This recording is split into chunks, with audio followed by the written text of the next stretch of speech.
नमस्कार दोस्तों, स्वागत है आपका इस वीडियो में। आज के इस वीडियो में हम लोग केमिस्ट्री के आगे का टॉपिक कंटिन्यू करेंगे और आज हमारा लास्ट टॉपिक होंगे केमिस्ट्री का, जो कि हम लोगों का तत्वों का वर्गीकरण देखते हैं। जो इससे पहले हम लोगों ने कार्बनिक यौगिक तथा उनके जो कुछ क्वेश्चन थे वो भी हम लोगों ने देख चुके थे।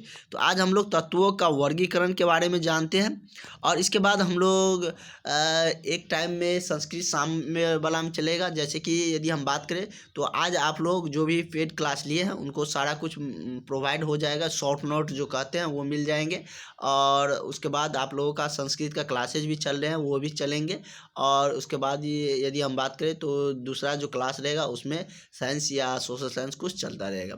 तो चलिए हम लोग जानते हैं इसके बारे में, तत्वों के वर्गीकरण के बारे में।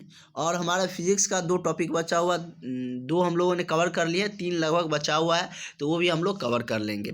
तो तत्वों के वर्गीकरण के बारे में हम लोग जान लेते हैं। पहले वो अभ्यर्थी जो अभी तक बैच नहीं लिए हैं वो सारे अभ्यर्थी अब बैच ले लीजिए, क्योंकि हमने 1 महीना में आपको पूरे सिलेबस कवर करने के लिए आपके लिए नोट्स तैयार किए हैं।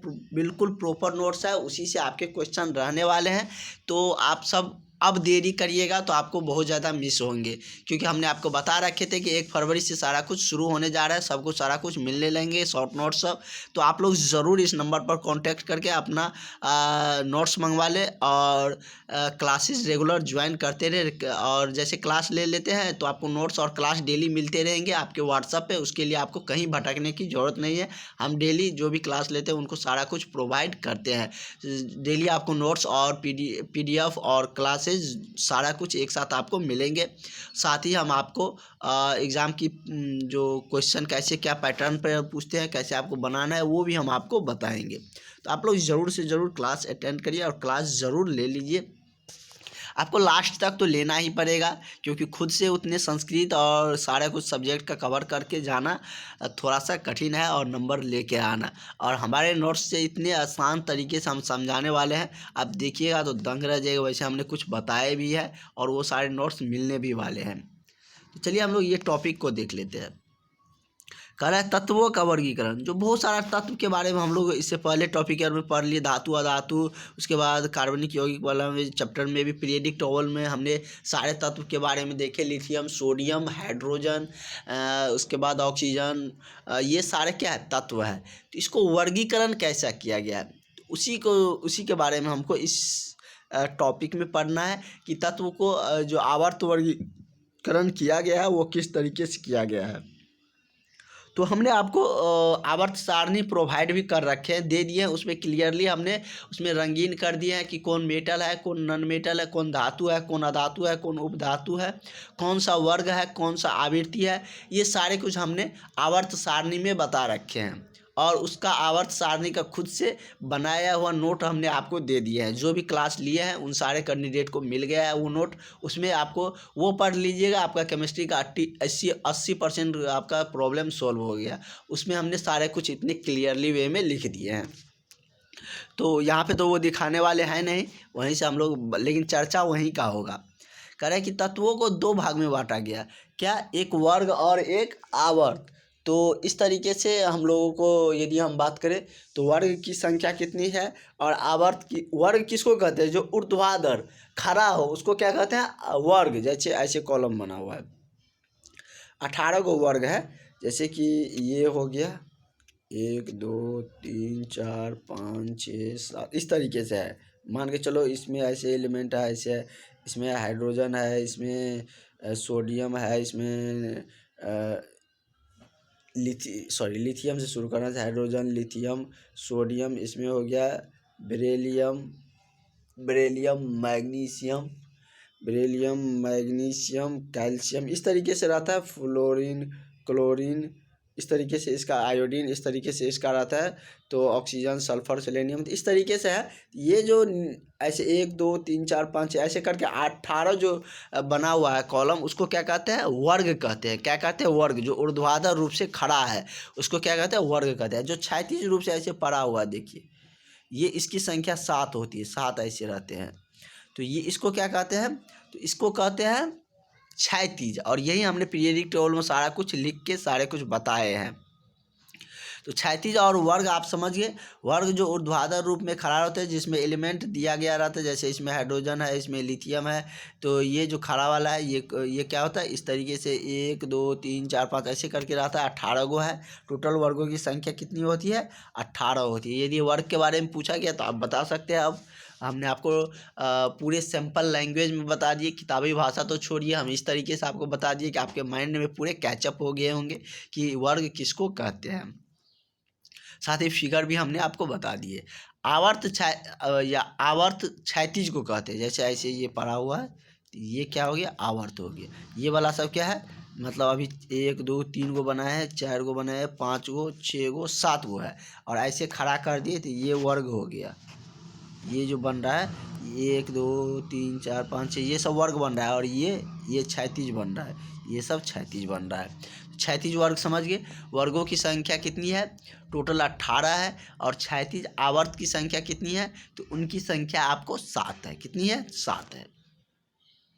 अगला है कि मेंडलीफ ने आवर्त सारणी को परमाणु द्रव्यमान के आधार पर बांटा। किस आधार पर बांटा है, तो मेंडलीफ ने आवर्त सारणी को परमाणु द्रव्यमान के आधार पर बांटा है।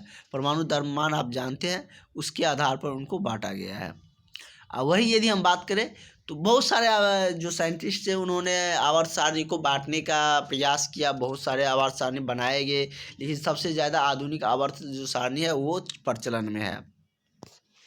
तो कह रहा है कि आधुनिक आवर्त सारणी परमाणु संख्या के आधार पर बटा है, जिसमें कि शुद्धता ज़्यादा है, जिस एलिमेंट को जहाँ होनी चाहिए वो उसी में है, वो आवर्त सारणी।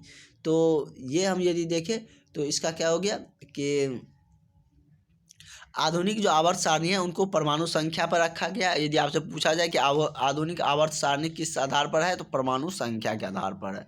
वही यदि हम बात करें तो आवर्त सारणी में ऊपर से नीचे की ओर आने पर, जैसे ऊपर से जैसे ऐसे ऐसे कॉलम बना है ना, तो ऐसे ऐसे ऊपर से नीचे आने पर क्या होता है, धात्विक गुण बढ़ता है, मतलब वो ज़्यादा धात्विक होता है। और इधर जाने पर, लेफ्ट से राइट जाने पर क्या होता है, ऊपर से नीचे आने पर धात्विक गुण बनता है, और लेफ्ट से राइट जाने पर क्या होता है, बाएं से दाएं जाने पर अधात्विक गुण बढ़ता है। क्या बनता है, अधात्विक गुण बढ़ता है, या विद्युत ऋणात्मकता बढ़ती है, या नीचे आने पर विद्युत धनात्मकता बढ़ती है, और लेफ्ट बाएं से दाएं जाने पर विद्युत ऋणात्मकता बढ़ती है। मतलब नीचे आने पर धात्विक गुण बढ़ता है, और इधर जाने पर क्या बनता है, अधात्विक गुण। जैसे कि क्या हो गया, यहाँ पर लिथियम है, सोडियम है, पोटासियम, उसके बाद सबसे नीचे में सीजियम रहता है। तो सीजियम सबसे ज़्यादा क्या हो गया, धात्विक गुण सीजियम होगा, क्योंकि ये सबसे नीचे है। हमने आपको बताया कि नीचे जाने पर धात्विक गुण बढ़ता है, और इधर आने पर धात्विक गुण घटता है। जैसे कि फ्लोरीन हो गया, ये सबसे ज़्यादा निगेटिव एलिमेंट होता है, और सबसे लास्ट में होता है ना, उसके बाद इनर्ट गैस आ जाता है। तो इधर जाने पर अधात्विक गुण बढ़ता है, मतलब कि या इलेक्ट्रॉन निगेटिविटी भी बढ़ते हैं, विद्युत ऋणात्मकता बढ़ती है, क्योंकि नीचे आने पर साइज बढ़ जाता है, मॉलिक्यूल का साइज बढ़ते जाता है। इस कारण से धात्विक का गुण होता है इलेक्ट्रॉन को दे देना किसी को, और अधात्विक का गुण होता है इलेक्ट्रॉन को ग्रहण करना। तो इस आधार पर हम कह सकते हैं कि नीचे आने पर धात्विक गुण क्या होता है, बढ़ता है। वही पॉइंट में लिखा है कि आवर्त सारणी में ऊपर से नीचे आने पर धात्विक गुण तथा विद्युत धनात्मकता परमाणु को आकार क्या होता है, बढ़ता है। यहाँ घटता लिखा गया है, बढ़ता लिख दिया गया, बढ़ता है। क्या होता है कि नीचे आने पर धात्विक गुण, विद्युत धनात्मकता और परमाणु का आकार बढ़ता है।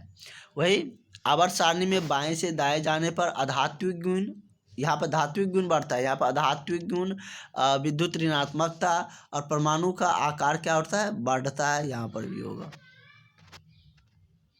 समझ गए। उसके बाद है कि जो परमाणु आवर्त सारणी में जिस वर्ग में हो उसे उस वास्तव कक्षा का इलेक्ट्रॉन उतनी ही होती है। जो आवर्त सारणी में जिस वर्ग में हो, जैसे कि मैग्नीशियम दूसरे वर्ग में है, तो उसके बाहरी कक्षा में कितने इलेक्ट्रॉन होंगे, 2 होंगे। वो 2 ही बॉन्ड बना सकते हैं। नाइट्रोजन के 5वें कक्षा में तो वह 5 बॉन्ड बना सकते हैं। और यहाँ पर आप देख भी सकते हैं, यहाँ पर दे दिया गया है यहाँ पे क्या है कि कार्बन 4 बनाएगा, नाइट्रोजन 5वां कक्षा में है तो 5 बॉन्ड, हमने कार्बन के बारे में दिखाए थे ना आपको कि 4 बॉन्ड बनाता है, वो चौथे कक्षा में जिस कक्षा में उसके बाहरी इलेक्ट्रॉन उतना ही है, वो उतना ही बॉन्ड बनाएगा।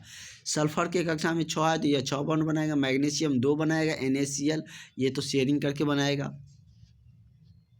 चलिए हम लोग वस्तुनिष्ठ प्रश्न देख लेते। इस टॉपिक का जो मेजर चीज़ें थे वो आप सब ने समझ गए होंगे। अब हम लोग क्वेश्चन की तरफ बढ़ते हैं। कह रहा है कि सोडियम की परमाणु संख्या कितना होता है। ऐसे सिंपल पूछेगा, कुछ परमाणु संख्या हमने आपको पीरियडिक टेबल दिए हैं, उसमें परमाणु संख्या भी लिख दिए हैं, जिसको दिक्कत हो वो पूछ सकते हैं। और उसमें आप लोग परमाणु संख्या वाले 20 तक याद कर लीजिए, ज़्यादा नहीं 20 तक देख लीजिएगा। जैसे कि सोडियम का परमाणु संख्या कितना होती है, 11 होती है, तो इसका क्या हो जाएगा, 11 हो जाएगा। अगला है कि आवर्त सारणी में प्रथम वर्ग के सदस्य होते हैं। प्रथम वर्ग के सदस्य को क्या कहते हैं, तो प्रथम वर्ग का जो सदस्य है वो क्षारीय होता है। क्या होता है, बेस होता है। क्या होता है, क्षारीय होते हैं। अगला है आवर्त सारणी में 17वां तत्व कौन सा है, 17वां ग्रुप में कौन सा आता है, तो 17वां ग्रुप में हम बात करें तो वो हैलोजन ग्रुप आता है। जैसे क्या होता है 17वां ग्रुप में फ्लोरीन, क्लोरीन, ब्रोमीन, आयोडीन है ना, तो उसको हैलोजन ग्रुप कहते हैं। वही 18वां ग्रुप है helium, neon, argon, krypton, xenon, radon, 18वां ग्रुप। तो ये आपका इनर्ट गैस होते हैं, लेकिन 17वां ग्रुप क्या होता है, हैलोजन। अगला है तिर्यक नियम का प्रतिपादन किस वैज्ञानिक ने किया, तो तिर्यक नियम का प्रतिपादन किसके द्वारा किया गया था, तो डोबरेनर के द्वारा। किसके द्वारा, डोबरेनर के द्वारा तिर्यक नियम का प्रतिपादन किया गया था। तो इसका करेक्ट आंसर आपका ऑप्शन नंबर ए हो जाएगा। अगला है कि सल्फर की परमाणु संख्या की 22वीं कक्षा में इलेक्ट्रॉन कितने होते हैं, तो सल्फर के परमाणु संख्या की 22वीं कक्षा में इलेक्ट्रॉन की संख्या कितने होते हैं, 6 होता है। क्योंकि ये सल्फर का आप देखते होंगे छठा ग्रुप में ऑक्सीजन, सल्फर, सेलेनियम, टेलेनियम, पोलोनियम। तो इस तरीके से सल्फर छठा ग्रुप में है तो उसके 22वें इलेक्ट्रॉन की संख्या कितने होंगे, 6 होंगे। क्योंकि हमने थ्योरी वाले पोर्शन में देखे थे कि जो एलिमेंट जिस वर्ग में है उसकी 22वें इलेक्ट्रॉन की संख्या उतना ही होंगे। अगला है फॉस्फोरस परमाणु की 22वीं कक्षा में इलेक्ट्रॉन की संख्या कितनी होती है, तो फॉस्फोरस में कितनी होती है, तो इसमें 5 होती है। क्योंकि ये 5वां ग्रुप में नाइट्रोजन, फॉस्फोरस, तो इसका करेक्ट आंसर बी हो जाएगा। अगला है कि निम्न में से कौन आवर्त सारणी का सबसे अधिक विद्युत धनात्मक तत्व है, तो हमने सीजीएम के बारे में बताए थे कि सीजीएम क्या है, सबसे ज़्यादा विद्युत धनात्मक तत्व है। तो इसका करेक्ट आंसर आपका ऑप्शन नंबर ए सही हो जाएगा। अगला है कि निम्न में से कौन आवर्त सारणी का सबसे विद्युत ऋणात्मकता है, तो कौन इसमें से सबसे ज़्यादा विद्युत ऋणात्मक है, तो फ्लोरीन सबसे ज़्यादा विद्युत ऋणात्मक एलिमेंट है। अगला है कि आधुनिक आवर्त सारणी में समूहों की संख्या कितनी है, तो आधुनिक आवर्त सारणी की हम यदि बात करें तो उसमें समूहों की संख्या कितनी है, 18 है। कितना है, 18 है। इसका करेक्ट आंसर आपका ऑप्शन नंबर डी हो जाएगा। अष्टक नियम के प्रतिपादक थे कौन, तो अष्टक नियम किसके द्वारा दिया गया था, तो ये न्यूलैंड्स के द्वारा दिया गया था। किसके द्वारा, न्यूलैंड्स के द्वारा। तो इसका करेक्ट आंसर क्या होगा, ऑप्शन नंबर डी हो जाएगा।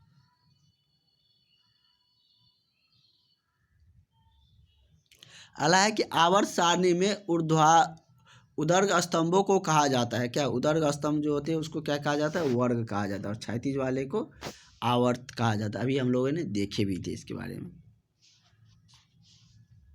अगला क्वेश्चन कर रहा है कि किस गुण के आधार पर आधुनिक आवर्त सारणी का प्रतिपादन किया गया है, तो आधुनिक आवर्त सारणी हमने आपको बताया कि परमाणु संख्या के आधार पर दिया गया है। किस आधार पर, तो परमाणु संख्या के आधार पर आधुनिक आवर्त सारणी को रखा गया है। तो इसका करेक्ट आंसर क्या हो गया, ऑप्शन नंबर आपका बी हो जाएगा। वही है कैल्शियम की परमाणु संख्या कितनी होती है, तो हमने आपको बताया कि आपको 20 तक याद रखना है। तो कैल्शियम का कितना होता है, 20 होती है। कितनी होती है, उसकी परमाणु संख्या 20 होती है। उसके बाद है मैग्नीशियम किस वर्ग में है, मैग्नीशियम की इलेक्ट्रॉन की संख्या पूछे तो वो 12 है, लेकिन किस वर्ग में है, तो दूसरे वर्ग में है। बेरिलियम मैग्नीशियम है ना, दूसरे वर्ग में। वो आवर्त सारणी आप लोग एक बार जरूर देख लीजिएगा, उसी से ये चैप्टर रिलेटेड है। और वो आवर्त सारणी हमने आप लोगों को प्रोवाइड कर रखे हैं, दे रखे हैं। जो भी क्लास लिए हैं वो सारे कैंडिडेट को मिल गया है। उसमें सारा कुछ लिखा है, यह किस वर्ग है, यह क्या है, यह क्षैतिज कौन है, वर्ग कौन है, कौन सा एलिमेंट उसमें है। धातु का भी उसी से पहचान कर लीजिए। धातु अधातु चैप्टर भी उसी से क्लियर हो जाएगा आपका, क्योंकि हमने उसमें धातु को अलग कलर से रंगीन किए हैं, अधातु को अलग कलर से रंगीन कर दिए हैं। उसमें लिख दिए हैं ये धातु है, ये अधातु है। तो वो आप सबको मिल गया है, तो आप सब जरूर उसे एक बार जरूर पढ़ ले। अगला है कि आधुनिक आवर्त सारणी में बाएं से दाएं जाने पर परमाणु संख्या का आकार क्या होता है। तो बाएं से दाएं जाने पर आधुनिक आवर्त सारणी में परमाणु संख्या का आकार क्या होता है, तो घटता है। क्या होता है, घटता है। आकार घटता है, क्योंकि नीचे आने पर बढ़ता है, लेकिन बाएं से दाएं जाने पर आकार घटता है। अगला है आधुनिक आवर्त सारणी में ऊपर से नीचे आने पर आकार क्या होता है। तो ऊपर से नीचे आने पर आकार क्या होता है, बढ़ता है। तो इसका करेक्ट आंसर क्या होगा, ऑप्शन नंबर आपका सी हो जाएगा। नेक्स्ट है, निम्नलिखित में ऑक्साइडों में कौन सबसे अधिक भास्मिक है। तो सबसे अधिक भास्मिक कौन होता है, तो सोडियम ऑक्साइड। कौन होते हैं, तो सोडियम का, पोटासियम का ऑक्साइड। क्या, पोटासियम का ऑक्साइड सबसे ज़्यादा क्या होता है, भास्मिक होते हैं। अगला है कि कैल्शियम की परमाणु संख्या कितनी होती है। तो कैल्शियम के हम लोग देख भी चुके हैं, 2 बार पूछ दिया गया, 20 होती है कैल्शियम के। टूथपेस्ट कैसा है, अम्लीय, क्षारीय या उदासीन। तो टूथपेस्ट के बारे में हमने आपको बताए थे कि टूथपेस्ट कैसे होता है, क्षारीय होता है, क्योंकि आप सब जानते होंगे कि प्रचार में भी देखते होंगे, पूछे जाते हैं कि क्या आपके पेस्ट में नमक है, तो ये मतलब क्या है, क्षारीय होते हैं। अगला है, सक्रियता श्रेणी में सबसे अधिक क्रियाशील धातु है। सक्रियता श्रेणी में सबसे अधिक क्रियाशील धातु कौन है। तो सक्रियता श्रेणी में सबसे अधिक क्रियाशील धातु की हम बात करें तो वो कौन है, वो आपका सोडियम है। कौन है, सोडियम सबसे ज़्यादा। लिथियम होते हैं, लेकिन लिथियम इस ऑप्शन में नहीं है, तो सोडियम हो जाएगा, क्योंकि उस ग्रुप का जितने भी एलिमेंट है सब ज़्यादा क्या होते हैं, क्रियाशील धातु होते हैं। अगला है, आवर्त सारणी में कितने क्षैतिज है। तो क्षैतिज की हम बात करें तो वो कितने होते हैं, 7 होते हैं। वर्ग कितने होती है, 18 होते हैं। निष्क्रिय गैस कौन है, तो हीलियम क्या है, तो हीलियम, नियान, आर्गन, क्रिप्टन, ये सब क्या है, निष्क्रिय गैस है। वो हमने आपको पीरियडिक टेबल में दे रखे हैं। और ये कॉमन क्वेश्चन है कि उड़ने वाले गुब्बारे में कौन सी गैस रहती है। तो गुब्बारा जो होती है उसमें कौन सा गैस रहता है, तो हीलियम गैस रहते हैं। कौन से, हीलियम, क्योंकि हीलियम हल्का होते हैं, इस वजह से उसको उसमें भरा जाता है। अगला क्वेश्चन वही है कि सबसे हल्की गैस कौन होती है। तो सबसे हल्की गैस कौन होती है, तो हीलियम सबसे हल्की गैस होती है। समझ गए कि हीलियम क्या होती है, सबसे हल्की गैस होती है। तो आप लोग तैयारी का बिल्कुल भी चिंता ना करें, क्लास ज्वाइन कर ले, आपकी तैयारी बेहतर होंगे, बहुत अच्छे नंबर आपको आने वाले, और आपका सिलेबस समय से पहले सारे सिलेबस आपका कवर भी होंगे। उस तरीके से हमने आपके लिए सारा कुछ तैयार भी किए हैं, और जो भी क्लास लेंगे उन सारे कैंडिडेट को मिलना शुरू हो जाएगा, तो आप लोग ज़रूर क्लास ले लें। अगला, आवर्त सारणी में शून्यक समूह का तत्व है। मतलब आवर्त सारणी में शून्यक समूह का तत्व कौन है, तो आवर्त सारणी में शून्यक समूह का तत्व कौन है, हीलियम है। अगला है, एल्युमिनियम की परमाणु संख्या क्या है। तो एल्युमिनियम की परमाणु संख्या क्या है, मतलब एल्युमिनियम का 13 परमाणु संख्या, तो मैग्नीशियम का 12 है। 14 किसका होता है, तो 14, उसके बाद 15, 14, 15, ये सारा आप देख सकते हैं। 15 फास्फोरस का होता है, 14 सिलिकॉन का होता है। अगला है कि निम्न में से कौन सा सबसे अधिक क्रियाशील धातु है।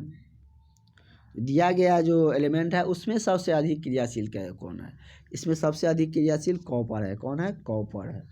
तो इस तरीके से हम लोग इस टॉपिक का थ्योरी और लघुत्तरीय जो ऑब्जेक्टिव क्वेश्चन है वो भी हम लोग देख लिए हैं,